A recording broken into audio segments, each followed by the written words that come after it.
वरो वरय्यु वरदो वराहरो अनुत्तरो धम्मवरं अदेसई। श्रेष्ठ, श्रेष्ठ के ज्ञाता, श्रेष्ठ को देने वाले तथा श्रेष्ठ को लाने वाले सम्यक संबुद्ध की बात हो रही है, जिन्होंने अनुत्तर धर्म की देशना की। इस गाथा की भी व्याख्या अट्टकथा में देखते हैं। सब्बयुत याण पटिलाबेन वरो, सर्वज्ञता का ज्ञान प्राप्त किया इस अर्थ में श्रेष्ठ। निब्बाण सच्ची क्रियाय वरय्यु, स्वयं निर्वाण का साक्षात्कार किया इस अर्थ में श्रेष्ठ के ज्ञाता हुए। सत्तानं विमुक्ति सुखदानेन वरदो, प्राणियों को या सत्वों को विमुक्ति के सुख का दान दिया इस अर्थ में वरदो, माने श्रेष्ठ का दान देने वाले। उत्तम प्रतिपदा आहरणेन वराहरो, जो उत्तम प्रतिपदा माने आर्य अष्टांगिक मार्ग लोक में लुप्त हो गया था, उसको लाने वाले माने उसको खोज कर लाने वाले। वराहरो, श्रेष्ठ को लाने वाले। क्षीणं पुराणं नवमनत्ति संभवं विरक्तचित्तायतिके भवस्मिन्, ते क्षीणबीजा अविरुळिछन्दा निब्बन्ति धीरा यतायं पदीपो। क्षीणं पुराणं नवनत्ति संभवं, जिनके पुराने कर्म क्षीण हो गए और नए कर्मों की उत्पत्ति संभव नहीं। विरक्त चित्तायतिके भवस्मिन्, पुनर्भव के प्रति चित्त में आसक्ति नहीं रही। विरक्त चित्तायतिके में 3 शब्द जुड़े। विरक्त माने आसक्त नहीं है, विरक्त है। चित्त माने मन। आयतिक भविष्य में आने वाला।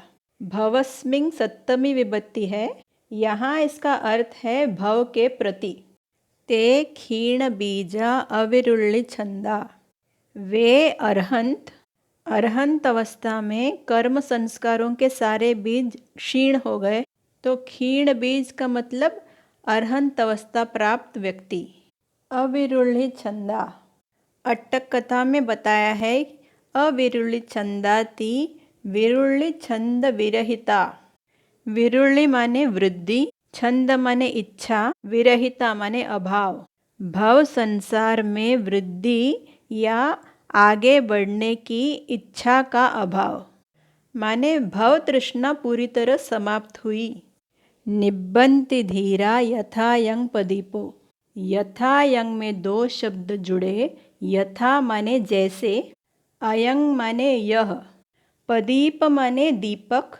यथायं पदीपो माने इस दीपक की तरह। पदीप पुल्लिंग शब्द है, इसलिए अयंग पदीप कहा। संज्ञा नपुंसक लिंग में हो तो इदंग सर्वनाम जुड़ेगा। जैसे इदंग रतनंग, रतन शब्द नपुंसक लिंग है। धीर माने प्रज्ञावान या बुद्धिमान। अब निब्बन्ति शब्द को समझने के लिए अट्ठक कथा देखते हैं। धीरा चरिम विज्ञान निरोधेन यथा यं पदीपो निब्बुतो एवं निब्बन्ति। चरिम माने अंतिम, आखिरी। निब्बुत माने बुझ गया।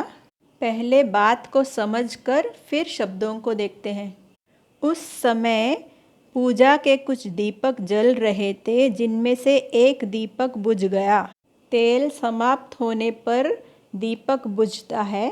तो कहा धीरा यथायं पदीपो निब्बुतो एवं निब्बन्ति, माने जो प्रज्ञावान होते हैं, जैसे यह दीपक बुझ गया उसी तरह वे बुझते हैं। इसके कारण को भी समझेंगे। चरिम विज्ञान निरोधेन, अंतिम विज्ञान के निरोध होने से। अंतिम विज्ञान का निरोध हो गया और संखार पच्चया विज्ञानं के लिए संस्कारों का संग्रह बचा ही नहीं, क्योंकि क्षीणं पुराणं नवमनत्ति संभवं, पुराने कर्म क्षीण हो गए और नए कर्मों की उत्पत्ति संभव नहीं। यानीध भूतानि समागतानि भूमानि वा यानि वा अन्तलिखे तथागतं देवमनुस्सपूजितं बुद्धं नमस्साम सुवत्ति होतु। बुद्धं नमस्साम माने हम बुद्ध को नमस्कार करते हैं।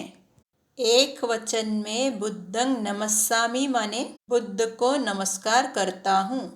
तथागतं देवमनुस्सपूजितं, यहाँ तथागतं और देवमनुस्सपूजितं दोनों विशेषणों का संबंध बुद्धं संज्ञा से है।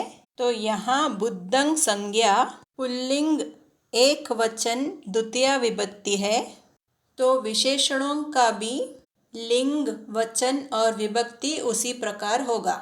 तो पहले पूरी गाथा का अर्थ समझकर फिर पहली पंक्ति को देखेंगे। यानी द भूतानि समागतानि भूमानि वा यानि वा अंतलिखे, माने भूमि या आकाश के जो भी प्राणी यहाँ उपस्थित हैं। तथागतं देव मनुष्य पूजितं बुद्धं नमस्साम सुवत्ति होतु, माने हम सभी देव मनुष्यों द्वारा पूजित तथागत बुद्ध को नमस्कार करते हैं। स्वस्ति हो, कल्याण हो। अब पहली पंक्ति को लेंगे।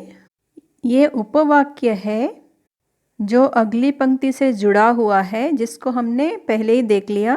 यानी ध भूतानि समागतानि, यानी ध में दो शब्द जुड़े, यानी और इध। इसका अर्थ है जो यहाँ। भूतानि माने प्राणी, बहुवचन में भूत का भूता या भूतानि हो जाता है। समागत का अर्थ है एकत्र हुए, साथ आए हुए। यहाँ समागत शब्द विशेषण है। इसका संबंध भूतानि संज्ञा से है, तो दोनों शब्दों में लिंग वचन और विभक्ति एक जैसा होगा। भूमानि का अर्थ है भूमि के या भूमि स्थित। ये विशेषण भी भूतानि संज्ञा से संबंधित है, तो इसका भी रूप समागतानि विशेषण के जैसा ही होगा। अंतलिख का मतलब है अंतरिक्ष या आकाश। अंतलिखे सप्तमी विभक्ति, आकाश में। तो यानी द भूतानि समागतानि भूमानि वा यानि वै अंतलिखे का अर्थ है जो प्राणी यहाँ एकत्र हुए हैं भूमि के और आकाश के। गाथा क्रमांक 16 को हमने समझ लिया। अब गाथा क्रमांक 17 और 18 भी उसी प्रकार समझना चाहिए।